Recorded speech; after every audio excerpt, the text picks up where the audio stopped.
a town east of New York City, 17,000 homes in one place. What bank would be crazy enough to lend a developer the money to build 17,000 homes or 15,000 homes in one place for which he had no buyers? We were in a suburban country at that time. People thought the whole idea was lunacy. Who's going to want to live in a single-family home when they can live in the city instead? Any of these developers, the only way they could get the capital to build these giant subdivisions was by going to the Federal Housing Administration, submitting their plans for the development, for approval of the construction materials they were going to use, the architectural design, the layout of the streets in the subdivision, and an explicit commitment not to sell a home to an African American, required by the Federal Housing Administration.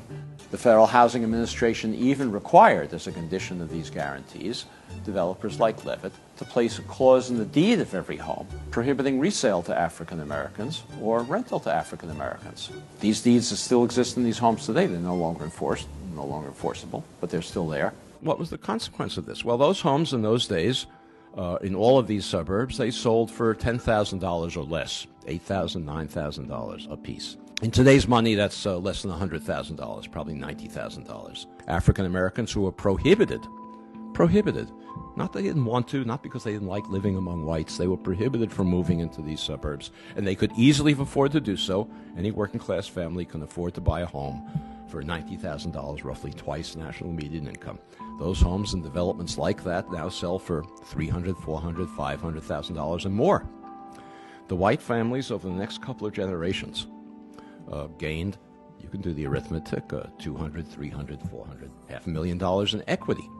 They used that equity to send their children to college, to take care of medical emergencies, to take care of economic downturns, most importantly, to bequeath it to their children, who then had down payments for their own homes.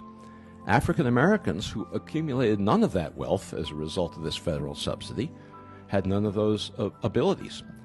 Today, nationwide, African American incomes are on average about 60% of white incomes. African American wealth today is 10% of white wealth. That enormous disparity between a 60% income ratio and a 10% wealth ratio is entirely attributable to unconstitutional federal housing policy practiced in the mid-20th century that has never been remedied.